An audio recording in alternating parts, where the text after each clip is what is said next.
तर बेटा छेद संच आणि संयोग संच कशाला म्हणायचं थोडक्यात तुम्हाला सांगतो। समजा ए हा संच आहे, ए या संचामध्ये 1 2 3 4 6 8 हे अंक आहेत आणि बी या संचामध्ये 1 2 5 6 7 हे अंक आहेत, 7 9 हे अंक आहेत। मग आता आपल्याला या ठिकाणी ए हा संच आणि बी या संच या दोन्ही संचामधला छेद संच कशाला म्हणायचं बेटा? ए छेद बी, याला म्हणतात ए छेद बी। म्हणजे दोन्ही संचामध्ये कॉमन असलेले अंक घ्यायचे आपल्याला याच्यामध्ये छेद मध्ये। म्हणजे दोन्ही संचामध्ये कोणकोणते कॉमन आहेत बाबा? तर 1 आहे या ठिकाणी, 1 आहे, 2 आहे, परत काय आहे, 3 आहे का खाली नाही, 4 आहे का नाही, 5 आहे का नाही, 6 आहे का, तर 6 आहे। मग ए छेद बी काय झाला, 1 2 आणि 6 झालं। आणि ए संयोग बी म्हणजे दोन्ही मध्ये मिळून कोणकोणते अंक आहेत, म्हणजे कोणत्याही अंकाची पुनरावृत्ती नाही झाली पाहिजे। जसं इथं 1 आहे, इथं 1 आहे, तर 1 1 2 वेळेस लिहायचं नाही बेटा, फक्त 1 वेळेस लिहायचं। म्हणजे 1 लिहिला, म्हणजे 2 लिहिल्यानंतर नंतर काय आहे, 3 आहे वर, नंतर काय आहे, 4 आहे वर, नंतर इथं वर 5 नाही परंतु खाली 5 आहे, 5। मग 6 6 2 वेळेस आहे, तर फक्त 1 वेळेस 6 लिहायचं। नंतर इथं 7 आहे, नंतर वर 8 आहे आणि हे 9 आहे। तर अशा प्रकारे ए संयोग बी काय झालं, हे ए संयोग बी म्हणजे या दोन्ही संचामधले सर्व घटक आपण लिहिले, पण त्या घटकांची पुनरावृत्ती झाली नाही पाहिजे, कोणताही घटक पुन्हा पुन्हा आला नाही पाहिजे। अशा प्रकारे ए संयोग बी लिहिला। आणि ए छेद बी म्हणजेच दोन्ही संचामध्ये कॉमन असलेले घटक आपल्याला या ठिकाणी ए छेद बी मध्ये लिहायचे असतात। अतिशय सोपा भाग आहे, याला म्हणायचं ए छेद बी। म्हणजे एन सारखा असते, फक्त एन ची इकडली रेष नसते, आणि ए संयोग बी ला आपण यू सारखं काढत असतो। तर अशा प्रकारे हे चिन्ह लक्षामध्ये ठेवायचं आणि ह्याला छेद संच म्हणायचं आणि याला संयोग संच म्हणायचं, हे लक्षामध्ये ठेवा बाळांनो। यावर आधारित आपल्याला एक संख्येने 4 आपल्या या ठिकाणी सोडवायचा आहे बेटा। तर यामधला पहिला प्रश्न आपण आता बघूयात लगेच।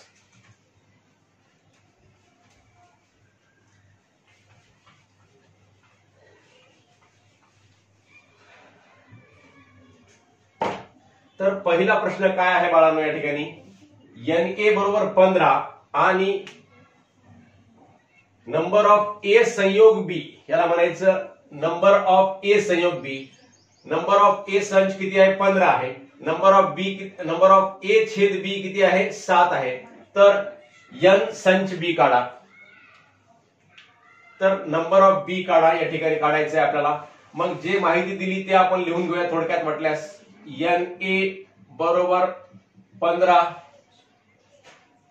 एन ए संयोग बी बरोबर 29 आणि एन ए छेद बी बरोबर 7।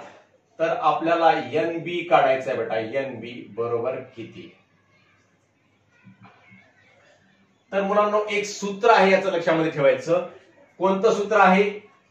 नंबर ऑफ ए संयोग बी बरोबर आहे नंबर ऑफ ए संच अधिक नंबर ऑफ बी संच वजा नंबर ऑफ ए छेद बी संच। ए छेद बी म्हणजेच नंबर ऑफ ए अधिक नंबर ऑफ बी वजा नंबर ऑफ ए छेद बी। मग आता एन ए किती सांगितलं, नंबर ऑफ ए संयोग बी किती सांगितलं, नंबर ऑफ ए संयोग बी सांगितलेला आहे बेटा या ठिकाणी 29 सांगितलेला आहे, बरोबर। नंबर ऑफ ए किती सांगितलेला आहे, 15 सांगितलेला आहे। आणि नंबर ऑफ बी आपल्याला काढायचं आहे, म्हणून दुसऱ्या तसं आपण नंबर ऑफ बी या ठिकाणी लिहूयात। आणि नंबर ऑफ ए छेद बी किती सांगितलेला आहे, तर 7 सांगितलेला आहे बेटा। मग आता काय होते बघा बेटा या ठिकाणी 29 बरोबर आहे 15 वजा 7, 15 मधून 7 गेले तर किती राहतात बेटा, 8 राहतात। 8 अधिक नंबर ऑफ बी, म्हणून आता नंबर ऑफ बी बरोबर काय होते, मग आता हे अधिकचं 8 बरोबर चिन्हाच्या अलीकडे काय होते, इकडं वजा होते, म्हणजेच 29 वजा 8 होते। म्हणून नंबर ऑफ बी बरोबर आहे 29 मधून 8 वजा किती राहतात बेटा, 21 राहतात या ठिकाणी। अशा प्रकारे 21 हे उत्तर आलेलं आहे। अशा प्रकारे आपण पहिला प्रश्न सोडवला. तर दुसरा प्रश्न काय म्हणते बेटा बघा बरं. जर एका वसतिगृहात 125 विद्यार्थी आहेत, त्यापैकी 80 विद्यार्थी चहा घेतात, 60 विद्यार्थी कॉफी घेतात आणि 20 विद्यार्थी चहा व कॉफी ही दोन्ही प्रकारची पेय घेतात, तर एकही पेय न घेणाऱ्या विद्यार्थ्यांची संख्या काढा. तर मुलांना काय करायचं, अगोदर काय सांगितलं, वसतिगृहातील एकूण विद्यार्थी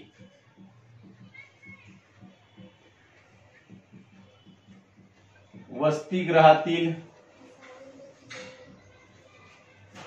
एकूण विद्यार्थी. मग एकूण विद्यार्थी किती आहेत बेटा, बरोबर एन बरोबर 125. याला एक एन हे अक्षर गृहीत धरायचं. एन म्हणजे टोटल नंबर ऑफ स्टुडंट्स समजा. मग 125 विद्यार्थी आहेत, त्यापैकी 80 विद्यार्थी चहा घेतात सांगितले, 60 विद्यार्थी कॉफी घेतात आणि 20 विद्यार्थी चहा व कॉफी ही दोन्ही प्रकारची पेय घेतात, तर एकही पेय न घेणाऱ्या विद्यार्थ्यांची संख्या काढायची आहे बेटा. मग आता आपल्याला काय घ्यायचंय, 80 विद्यार्थी चहा घेतात. समजा चहा घेणाऱ्या विद्यार्थ्यांचा संच बरोबर आहे काय, ए गृहीत धरायचा. ए बरोबर आहे चहा घेणारे विद्यार्थी. मग चहा घेणाऱ्या विद्यार्थ्याला आपण ए लिहायचं. म्हणजेच एन ए किती झालं बेटा, नंबर ऑफ ए संच किती झाला, मग नंबर ऑफ ए किती विद्यार्थी चहा घेतात, 80 विद्यार्थी चहा घेतात, म्हणून एन नंबर ऑफ ए किती झाला, मग 80 झाला. आणि कॉफी घेणाऱ्या विद्यार्थ्याला आपण काय गृहीत धरू, बी गृहीत धरू. बी बरोबर कॉफी घेणारे विद्यार्थी.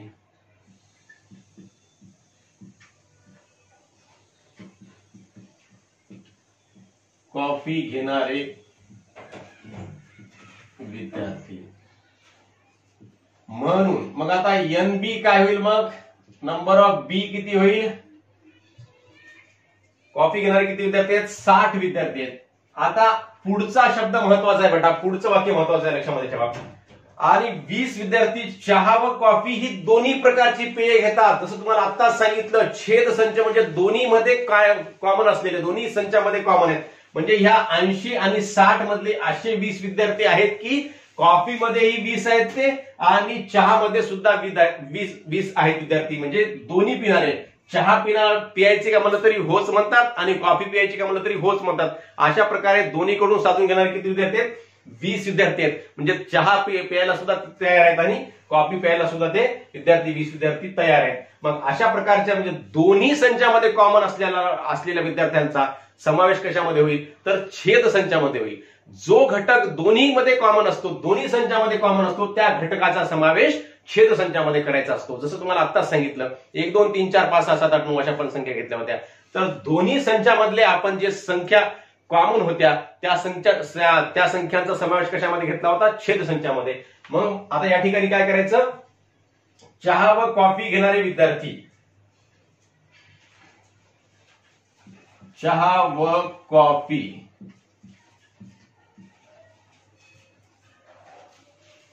दोन्ही घेणारे विद्यार्थी.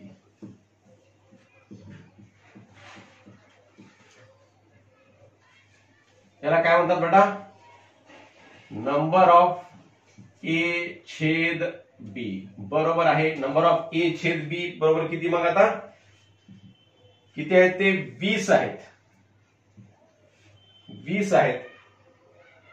तर एकही पेय न घेणाऱ्या विद्यार्थ्यांची संख्या काढा. मग एकही पेय न घेणाऱ्या विद्यार्थ्यांची संख्या कशी काढायची आपण, तर अगोदर ए संयोग बी आपल्याला काढावा लागेल. मग ए संयोग बी आपण काढायचा आणि त्यावरून मग आपल्याला एकही पेय न घेणाऱ्या विद्यार्थ्यांची संख्या काढता येते. मग ए संयोग बी चं सूत्र काय आहे बेटा, नंबर ऑफ ए संयोग बी बरोबर आहे. हे सूत्र कायम लक्षामध्ये ठेवा, अतिशय महत्वपूर्ण सूत्र आहे. हे सूत्र आपल्याला प्रत्येक वेळेला हे सूत्र वापरावं लागते बेटा. हे सूत्र लक्षामध्ये ठेवायचं, स्मरणामध्ये ठेवायचं, पाठ करायचं. मग नंबर ऑफ ए संयोग बी बरोबर आहे नंबर ऑफ ए अधिक नंबर ऑफ बी वजा नंबर ऑफ ए छेद बी. आता बघा बेटा, नंबर ऑफ ए संयोग बी आपल्याला काढायचा. मग नंबर ऑफ ए किती आहे, 80 आहे. नंबर ऑफ बी किती आहे, 60 आहे. आणि नंबर ऑफ ए छेद बी किती आहे, ए छेद बी किती आहे, 20 आहे. म्हणजेच 80 अधिक 60 किती होतात बेटा 140 होतात आणि 140 मधून 20 वजा करायचे म्हणून नंबर ऑफ ए संयोग बी बरोबर आहे 120 होते बेटा 120.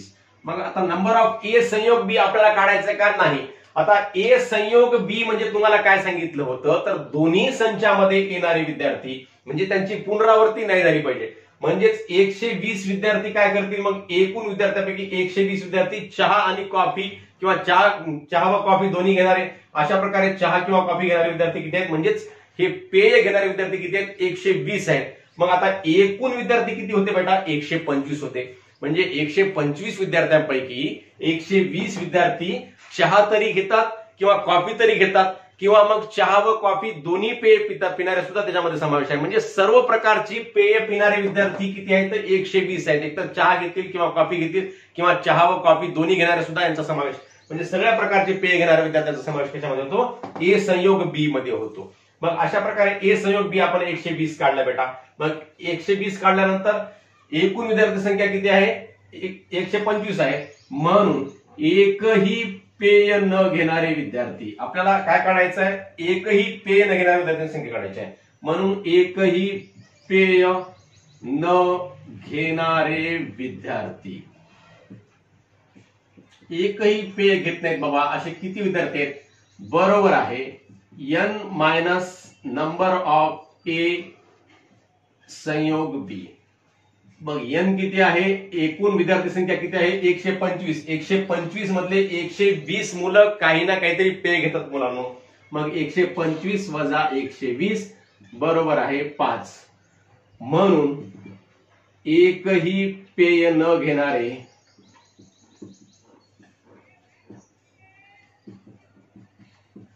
किती विद्यार्थी आहेत मग 5 विद्यार्थी आहेत. 5 विद्यार्थी आहेत. अशा प्रकारे आपण लिहून टाकायचं उत्तर.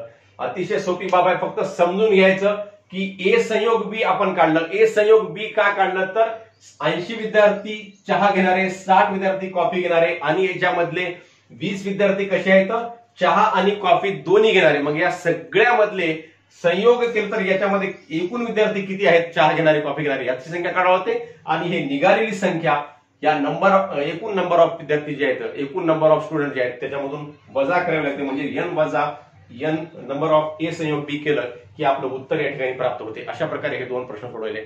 लगेच आपण पुढचे प्रश्न सोडवूयात. तर मुलांनो या ठिकाणी तिसरा प्रश्न आपण लिहिलेला आहे आणि लगेच पुढे 5वा प्रश्न लिहिलेला आहे. चौथा प्रश्न थोडी जास्त जागा लागेल इथं आपल्या बसणार नाही म्हणून आपण चौथा प्रश्न हे 2 प्रश्न झाल्याच्या नंतर घेऊयात. तर यामधला तिसरा प्रश्न आहे बेटा एका स्पर्धा परीक्षेला 50 विद्यार्थी इंग्रजीत उत्तीर्ण झाले 60 विद्यार्थी गणित विषयात उत्तीर्ण झाले 40 विद्यार्थी दोन्ही विषयात उत्तीर्ण झाले एकही विद्यार्थी दोन्ही विषयात अनुत्तीर्ण झाला नाही तर एकूण विद्यार्थी किती होते. तर बघा बेटा या ठिकाणी काय सांगितलंय स्पर्धा परीक्षेमध्ये 50 विद्यार्थी इंग्रजीत उत्तीर्ण झाले. समजा ए बरोबर आहे इंग्रजी विषयामध्ये उत्तीर्ण विद्यार्थी ए बरोबर आहे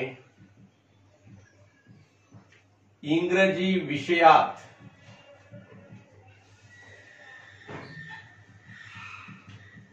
उत्तीर्ण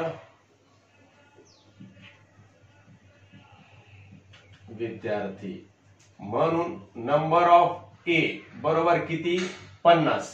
म्हणजे ए म्हणजे काय इंग्रजी विषयामध्ये उत्तीर्ण झालेले विद्यार्थ्यांचा संच आपण ए गृहीत धरला. मग ए संच गृहीत धरला तर म्हणून ए संचामध्ये एकूण किती घटक झाले मग 50 विद्यार्थी हे इंग्रजी परीक्षेमध्ये उत्तीर्ण झाले 60 विद्यार्थी गणित विषयात उत्तीर्ण झाले. मग बी बरोबर आहे गणित विषयात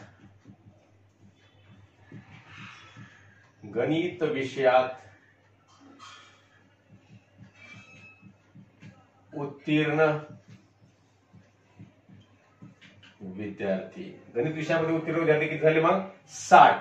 म्हणून नंबर ऑफ बी बरोबर आहे 60. नंबर ऑफ ए बरोबर किती 50 म्हणजे इंग्रजीमध्ये उत्तीर्ण झालेले 50 विद्यार्थी. नंबर ऑफ बी म्हणजे गणित विषयामध्ये उत्तीर्ण झालेले विद्यार्थी किती 60 सांगितलेले आहेत. 40 विद्यार्थी दोन्ही विषयात उत्तीर्ण झाले. तुम्हाला आत्ताच सांगितलं दोन्ही विषयामध्ये, दोन्हीमध्ये कंबाईन झाले म्हणजे काय झाले. आता बघा आपण हे वेन आकृतीने समजून घेऊयात. या विषयामध्ये म्हणजे इंग्रजीमध्ये 50 विद्यार्थी उत्तीर्ण झाले. हा ए आहे आणि हा बी आहे, हा बी आहे. इंग्रजीमध्ये किती झाले? 50 झाले. मग हे 50 झाले या ठिकाणी आणि गणितामध्ये किती झाले? 60 झाले. मग या 50 आणि 60 पैकी 40 विद्यार्थी जे आहेत ते दोन्हीमध्ये झाले. 40 या ठिकाणी दोन्हीमध्ये. मग दोन्हीमध्ये 40 झाले आणि इथं किती राहतील? मग या ठिकाणी 50, याच्यामध्ये किती राहतील? 10 राहतील. फक्त गणितामध्ये, फक्त इंग्रजीमध्ये पास होणार आहे. आणि इकडे किती राहतील? इकडे राहतील 40, इकडे गेल्यानंतर इथे राहिले 20, फक्त गणितामध्ये पास होणार आहे. तर अशा प्रकारे 40, 10, 20 असंही आपण याला समजून घेऊ शकतो. म्हणजे 40 विद्यार्थ्यांचा समावेश दोन्हीमध्ये आहे, दोन्ही संचामध्ये आहे. म्हणजे ए मध्ये आहे आणि बी मध्ये आहे. मग या बी मध्ये एकूण किती झाले विद्यार्थी? 40 आणि 20 मिळून किती झाले? 60 झाले. आणि ए मध्ये किती झाले? 40 आणि 10 मिळून किती झाले? 50 झाले. अशा प्रकारे वेन आकृतीने सुद्धा याला आपण समजून घेऊ शकतो. तर आपल्याला काय सांगितलंय? 40 विद्यार्थी दोन्ही विषयात उत्तीर्ण झाले. दोन्ही विषयात म्हणले की त्याला कशामध्ये गृहीत धरायचं? छेद संचामध्ये. जसं आपल्या आकृतीमध्ये छेद संचामध्ये 40 आलं होतं आता. तर दोन्ही विषयात उत्तीर्ण झाले विद्यार्थी, दोन्ही विषयात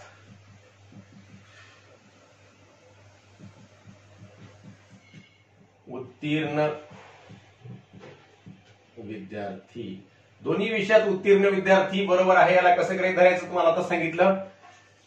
नंबर ऑफ ए छेद बी, ए छेद बी, नंबर ऑफ ए छेद बी याला गृहीत धरायचं दोन्ही विषयात उत्तीर्ण विद्यार्थ्यांना. मग हे किती आहेत बेटा? 40 आहेत. 40 दोन्ही विषयामध्ये उत्तीर्ण ए छेद बी आहेत. मग आता काय करायचं? एकही विद्यार्थी दोन्ही विषयात अनुत्तीर्ण झाला नाही तर एकूण विद्यार्थी किती होते? मग आता एकूण विद्यार्थी काढायचे होते. जसं आपण आता या ठिकाणी अशा प्रकारचा संच, 2 संच काढले होते. आणि मग आता याच्यामधला हा जो भाग आहे समजा मधला हा 40 होता. मग इकडचा संच आणि इकडचा संच म्हणजे हे आणि मधला संच, सर्व संच मिळून हा छेद संच आणि इकडचा बी मधला संच आणि इकडचा ए मधला संच, सर्व संच मिळून किती संख्या होते? म्हणजेच याचा अर्थ होतो ए संयोग बी किती होते याचा अर्थ होतो. म्हणून ए संयोग बी हे जे सूत्र आहे ते पुन्हा या ठिकाणी लिहावं लागते. ए संयोग बी बरोबर आहे नंबर ऑफ, म्हणजेच नंबर ऑफ ए संयोग बी आपल्याला या ठिकाणी काढायचं आहे. नंबर ऑफ ए अधिक number of B minus number of A छेद बी. नंबर ऑफ ए अधिक नंबर ऑफ बी. मग नंबर ऑफ ए किती आहे बेटा? नंबर ऑफ ए आहे 50 आणि नंबर ऑफ बी किती आहे? 60 आहे. आणि वजा नंबर ऑफ ए छेद बी किती आहे? नंबर ऑफ ए छेद बी या ठिकाणी 40 आहे. मग आता काय होते बेटा? 50 अधिक 60 किती होतात? 110 होतात. 110 वजा 40 बरोबर आहे. 110 मधून 40 गेले, 0 मधून 0 गेला 0, 11 मधून 4 गेले 7 येतात. म्हणजे उत्तर काय येते? 70 येते. म्हणून नंबर ऑफ ए संयोग बी, इथं एन लिहायचं राहून गेलं होतं. म्हणून नंबर ऑफ ए संयोग बी बरोबर आहे 70. म्हणून दोन्ही विषयात, तर म्हणून एकूण विद्यार्थी किती होते? म्हणून एकूण विद्यार्थी किती होते बेटा? मग आता 70 विद्यार्थी होते. म्हणून एकूण विद्यार्थी किती होते? 70 होते. हे समजून घ्या अशा प्रकारे. म्हणजेच हे सूत्र महत्वपूर्ण आहे. हे सूत्र लक्षामध्ये ठेवायचं पक्क आणि नेहमीसाठी हे वापरामध्ये येणारं सूत्र आहे. सूत्र काय आहे? नंबर ऑफ ए संयोग बी बरोबर आहे नंबर ऑफ ए अधिक नंबर ऑफ बी वजा नंबर ऑफ ए छेद बी. म्हणजे आपण इथं नंबर ऑफ ए घेतला, नंबर ऑफ बी घेतला आणि नंबर ऑफ ए छेद बी म्हणजे दोन्ही विषयामध्ये असलेले कशामध्ये येतात? ए छेद बी मध्ये येतात. आणि मग आपल्याला एकूण संख्या काढायची तर नंबर ऑफ काय काढायचा? ए संयोग बी काढायचा आहे. मग या सूत्रामध्ये किमती ठेवल्यानंतर आपलं उत्तर प्राप्त झालेलं आहे बेटा या ठिकाणी. पुढचा प्रश्न आहे, खालील वेन आकृतीवरून पुढील सर्व संच लिहा. आता ही वेन आकृती दाखवलेली आहे. यामध्ये ए संच असा आहे की ए संचामध्ये कोणकोणते भाग आहेत, बी मध्ये काय आहे, ए संयोग बी मध्ये काय आहे, यू मध्ये काय आहे, ए डॅश मध्ये काय आहे, बी डॅश मध्ये काय आहे, ए संयोग बी डॅश मध्ये काय आहे, हे सर्व आपण समजून घेणं महत्वाचं आहे. हा अतिशय महत्वपूर्ण भाग आहे. अशा प्रकारचा प्रश्न परीक्षेला जास्तीत जास्त वेळा विचारलेला असतो, म्हणून आपल्याला या ठिकाणी हे समजून घेणं महत्वाचं आहे बेटा. ए संच कसा लिहायचा, बी संच कसा लिहायचा, हे सर्व भाग आपण समजून घेऊयात. आता या ठिकाणी काय सांगितलं, ए संच. आता ए संचामध्ये जे अक्षर आहे एक्स वाय झेड आणि हे एम एन सुद्धा या ए च्या वर्तुळामध्येच आहे की नाही बघा बरं मुलांनो, तर आहे. मग याला आपण लिहायचं X Y Z M comma N. आता बी संचामध्ये काय काय येते, P Q R M comma N. B संचामध्ये सुद्धा एम कॉमा एन येते, म्हणजेच P Q R M comma N हे बी संचामध्ये सुद्धा येते बेटा. म्हणजे हे बीचं जे गोल आहे, बीचं जे वर्तुळ आहे ते बीच्या वर्तुळामध्ये एम कॉमा एन दोन्ही मध्ये येते. मग ए संयोग बी. आता ए संयोग बी मध्ये काय लिहायचं बेटा बघा बरं, म्हणजेच या दोघांचाही संयोग, परंतु कोणत्याही अक्षराची पुनरावृत्ती झाली नाही पाहिजे. म्हणजेच काय काय लिहायचं बघा बेटा, एक्स लिहायचं, वाय लिहायचं, झेड लिहायचं. आता एम एन इथं आहे, एम एन इथं सुद्धा आहे. मग आता एम एन एकदाच लिहायचं, ते दोन वेळेस लिहायचं नाही. आणि इथं काय लिहायचं, पी क्यू आर. अशा प्रकारे हे ए संयोग बी हे समजून घेणं महत्वाचं आहे.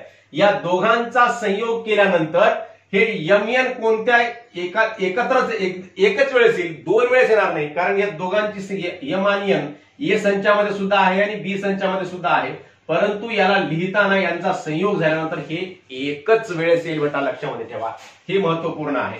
मग आता यू मध्ये काय लिहायचं, यू म्हणजे युनिव्हर्सल सेट पूर्ण. म्हणजेच आता याच्यामध्ये काय येईल, एक्स येईल, वाय येईल, झेड येईल, एम येईल, एन येईल, पी येईल, क्यू येईल, आर येईल आणि हे जे याच्या बाहेरचे जे आहे ते एस आणि टी यांचा सुद्धा समावेश या युनिव्हर्सल सेट मध्ये होईल, विश्वसंचामध्ये होईल. हे यू म्हणजे काय आहे, विश्वसंच आहे. आता ए डॅश म्हणजे ए या संचाचा पूरक संच. ए या संचाचा पूरक संच कोणता कोणता आहे बेटा, तू आपण लिहायचा. ए या संचाचा पूरक संच कोणता कोणता आहे, म्हणजे ए संचामध्ये नसलेले सर्व घटक या ए डॅश मध्ये लिहायचे असतात. ए संचामध्ये काय काय आहे, एक्स वाय झेड एम आणि एन आहे. मग एवढे सोडून बाकीचे सर्व घटक ए डॅश मध्ये लिहायचे. म्हणजे पी लिहायचं, क्यू लिहायचं, आर लिहायचं आणि हे एस आणि टी सुद्धा ए मध्ये आहेत का, नाहीत. म्हणजेच हे ए चे काय आहेत, पूरक संच आहेत. म्हणजेच एस आणि टी सुद्धा यांना ए डॅश मध्ये लिहायचं. आता बी डॅश म्हणजे बी मध्ये नसलेले घटक. आता बी मध्ये नसलेले कोणते कोणते आहेत, एक्स आहे, वाय आहे, झेड आहे आणि एम एन आता बी मध्ये आहे म्हणून एम एन लिहिता येणार नाही. मग एस आणि टी, परत एस आणि टी लिहिलं आपण या ठिकाणी. आता पुढचा शेवटचा भाग आहे ए संयोग बी डॅश. म्हणजे ए आणि बी चा संयोग झालेले दोन्ही संयोग असलेले ए संयोग बी. म्हणजे X Y Z M N P Q R, X Y Z M N P Q R हे झालं ए संयोग बी. आणि या ए संयोग बी चा डॅश म्हणजे यांचा पूरक संच. म्हणजे यांच्यामध्ये नसलेले कोणते कोणते घटक आहेत, तर एस आणि टी हे दोनच घटक आहेत. या दोघांनाच लिहायचं कंसामध्ये एस कॉमा टी. झालं, संपलं. अशा प्रकारे हे कशा प्रकारे आपण लिहिलेलं आहे समजून घ्या बेटा. याच्यामध्ये सर्व भाग विचारलेला आहे. आपण जो भाग आतापर्यंत शिकला सर्व भाग विचारलेला आहे. छेदसंच विचारलेला आहे आणि संयोग संच छेदसंच विचारलेला नाही. समजा याच्यामध्ये छेदसंच विचारला असता तर छेदसंच आपण कसा लिहिला असता बेटा, बघा बरं. छेदसंच सुद्धा बघूयात. ए छेद बी असं विचारलं समजा, ए छेद बी बरोबर आहे. ए छेद बी याच्यामध्ये काय येईल आता, फक्त म्हणजे या दोघांचाही छेद, दोघांमध्ये कॉमन असलेले कोणते घटक आहेत, एम आणि एन आहेत बेटा. हे विचारलेलं नाही, फक्त लक्षामध्ये राहू द्या. म्हणजे फक्त ए छेद बी याच्यामध्ये विचारलं नव्हतं म्हणून या ठिकाणी मी सांगितलं. तर ए छेद बी म्हणजेच एम आणि एन हे काय आहे, ए छेद बी आहे. तर यावरून आपल्याला सर्व भाग समजला असेल. तर अशा प्रकारे आपण याचा वापर पुढच्या कोणत्याही गणितामध्ये करत असतो आणि हे गणित वरचेवर आपल्या कोणत्याही परीक्षेमध्ये येत असते. म्हणून हे सर्व भाग आपण लक्षामध्ये ठेवावा बेटा. अशा प्रकारे प्रश्न 3रा व 5वा सोडवलेला आहे. लगेच आपण 4था प्रश्न सोडूया. तर मुलांनो, चौथा प्रश्न आहे, एका शाळेतील इयत्ता 9वीच्या 220 विद्यार्थ्यांच्या आवडींचे सर्वेक्षण केले. त्यापैकी 130 विद्यार्थ्यांनी गिरिभ्रमणाची आवड आहे असे सांगितले व 180 विद्यार्थ्यांनी आकाश दर्शनाची आवड आहे असे सांगितले. 110 विद्यार्थ्यांनी गिरिभ्रमण आवडते व आकाश दर्शन हे आवडते असे सांगितले. तर किती विद्यार्थ्यांना या दोन्हीपैकी कशाचीच आवड नाही? किती विद्यार्थ्यांना फक्त गिरिभ्रमण आवडते? किती विद्यार्थ्यांना फक्त आकाश दर्शन आवडते?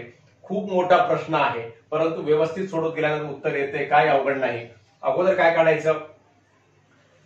इयत्ता 9वीच्या 220 विद्यार्थ्यांच्या आवडींचे सर्वेक्षण केले म्हणून सांगितलेले आहे. म्हणून एकूण विद्यार्थी संख्या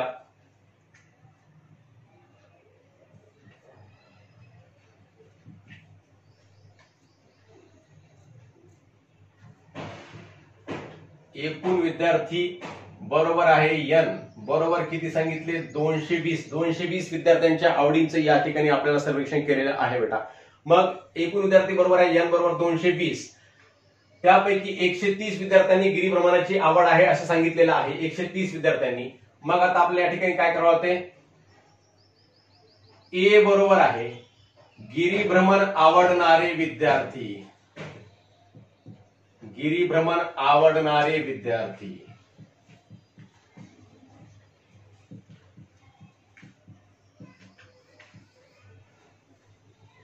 यालाच आपण काय म्हणू शकतो? म्हणून NA बरोबर आहे नंबर ऑफ ए. गिरिभ्रमण आवडणारे विद्यार्थी किती आहेत? मग एकूण 180 आहेत मुलांनो, 180.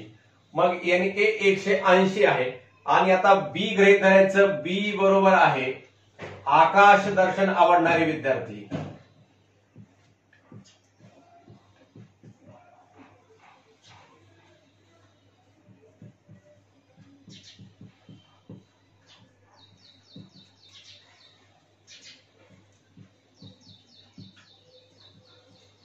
आकाश दर्शन आवडणारे विद्यार्थी. म्हणून NB किती होईल? मग या ठिकाणी नंबर ऑफ बी किती आहे? आकाश दर्शन आवडणारे विद्यार्थी किती आहेत? 110 आहेत बेटा, 110.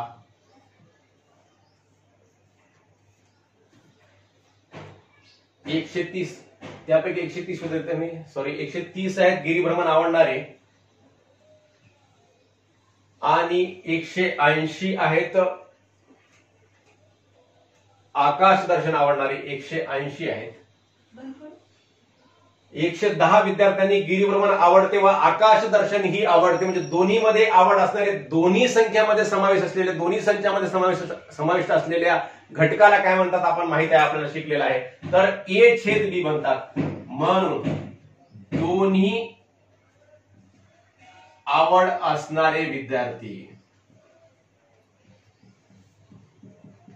दोन्ही आवड असणारे विद्यार्थी त्याला काय म्हणतात? दोन्ही आवड असणाऱ्या विद्यार्थ्यांना बरोबर आहे A/B असं म्हणतात. म्हणून नंबर ऑफ A/B एकूण किती संख्येमध्ये आहेत? मग A/B बरोबर आहे. दोन्ही आवड असणारे किती विद्यार्थी आहेत? 110 विद्यार्थी आहेत. तर किती विद्यार्थ्यांना या दोन्हीपैकी कशाचीच आवड नाही? मग आता काय काढायचं? आपण एकूण विद्यार्थी संख्या काढायची. कशी काढायची? A संयोग B. आपल्याला अगोदर काय काढावं होतं? म्हणून नंबर ऑफ A संयोग B बरोबर आहे, हे सूत्र जे आपण नेहमी वापरतो ते सूत्र लिहायचं. बरोबर आहे NA नंबर ऑफ A अधिक नंबर ऑफ B वजा नंबर ऑफ A/B. मग नंबर ऑफ A किती आहे? नंबर ऑफ A आहे 130 आहे बेटा. आणि नंबर ऑफ B किती आहे? 180 आहे. आणि वजा नंबर ऑफ A/B किती आहे? 110 आहे. म्हणून नंबर ऑफ A संयोग B बरोबर आहे 130 अधिक 180 किती होते? 0 0 आणि 0 0 8 आणि 3 11ला 1 हातचा आला 1 1 1 2 2 1 3 310 वजा 110. म्हणून नंबर ऑफ A संयोग B बरोबर आहे किती येते बेटा? 310 मधून 110 वजा केली तर 200. म्हणजेच 200 विद्यार्थी येतात तर एकूण विद्यार्थी संख्या किती आहे? आवड असणारी कोणती ना कोणती आवड असणारे विद्यार्थी किती आहेत? तर 200 विद्यार्थी आहेत. म्हणजे या 200 विद्यार्थ्यांमध्ये काही विद्यार्थ्यांना गिरिभ्रमणाची आवड असेल, काही विद्यार्थ्यांना आकाश दर्शनाची आवड असेल, तर दोन्हीची आवड असणारे सुद्धा काही विद्यार्थी असतील. म्हणजे या सर्वांचा संयोग किती आला बेटा? 200 विद्यार्थी आला. तर किती विद्यार्थ्यांना या दोन्हीपैकी कशाचीच आवड नाही? दोन्हीपैकी कशाचीच आवड नसलेले विद्यार्थी कसे काढायचे आपण? म्हणून कशाचीच दोन्हीपैकी कशाचीच आवड नसणारी विद्यार्थी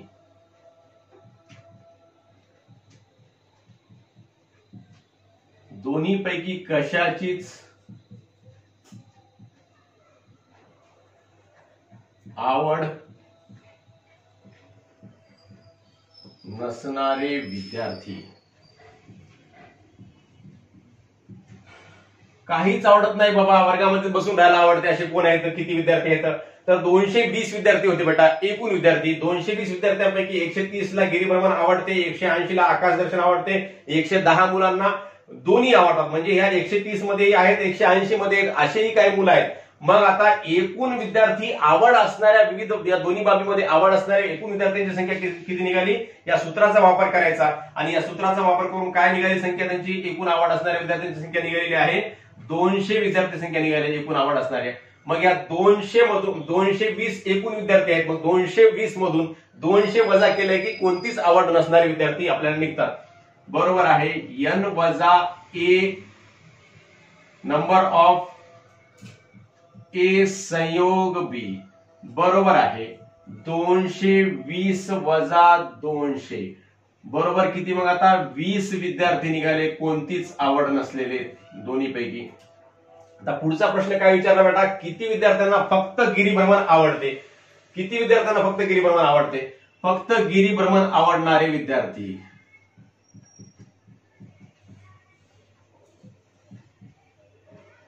फक्त गिरिभ्रमण आवडणारे विद्यार्थी. आता हे कसं काढायचं बाबा? तर फक्त गिरिभ्रमण आवडते. मग गिरिभ्रमण आवडणारे विद्यार्थी किती आहेत? एकूण 130 आहेत. 130 मधल्या दोन्ही आवड असणारे विद्यार्थी किती आहेत? 110 आहेत. मग काय करायचं? म्हणजे गिरिभ्रमण आवडणारे 130 आहेत. 130 मधल्या 110 मुलांना दोन्ही मध्ये आवड आहे. म्हणजेच 130 म्हणजेच NA मधून काय करावं होते?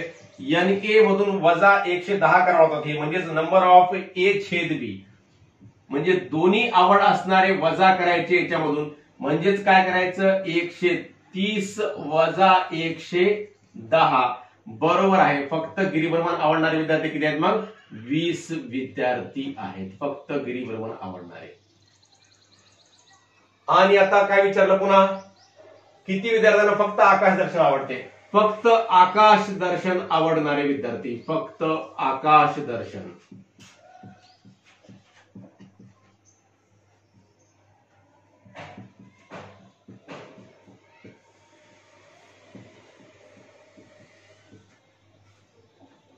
बरोबर आहे. इथं सुद्धा तेच. आता बघा बेटा समजून घ्या.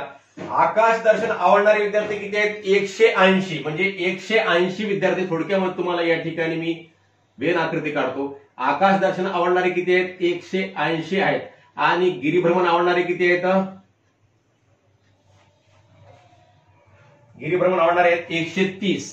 180 आणि 130 आहेत. मग या दोघांच्या मधले असे विद्यार्थी आहेत किती? 110 विद्यार्थी असे आहेत की यांना दोन्ही आवडतात. मग हे आता 110 आहे बेटा, समजून घ्या थोडस. हे 110 आहे. मग हे 110 मुलं याच्यामध्ये आहेत. मला या 180 मधले 110 इकडे गेले बेटा याच्यामध्ये या छेद संचामध्ये. मग इथं किती राहतील बेटा? 70 राहतील फक्त. 70 म्हणजे 110 आणि 70 किती होतील? 180 होतील. या 130 मधले 110 इकडे गेले म्हणजे इथे किती राहिले? 20 राहिले.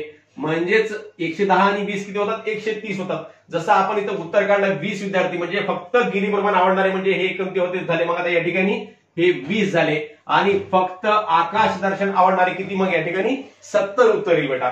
हे तुम्हाला वेन आकृतीच्या सहाय्याने या ठिकाणी दाखवलेलं आहे. मग हे 20 110 किती झाले? 130 झाले. 130 आणि 70 किती झाले? 200 झाले. मग आपल्या वर्गामध्ये एकूण विद्यार्थी किती आहेत? 220 आहेत. मग हे आपला समजा विश्वसंच आहे. या पूर्ण वर्गाचा. मग 20 विद्यार्थी कोणते आहेत? काहीच न आवडणारे असे विद्यार्थी आपण किती काढले? काहीच कोणतीच आवड नाही असे 20 निघाले. 110 दोन्ही आवडणारे निघाले. 20 विद्यार्थी फक्त गिरिभ्रमण आवडणारे आहेत आणि 70 विद्यार्थी फक्त आकाश दर्शन आवडणारे आहेत. अशा प्रकारे आपण वेन आकृतीच्या सहाय्याने चांगल्या प्रकारे आणि अतिशय कमी वेळामध्ये समजून घेऊ शकतो. हेच गणित आपल्याला आता या ठिकाणी अशा प्रकारे आपण पहिलं जसं सोडवलं आहे तशा प्रकारे आपण सोडूया.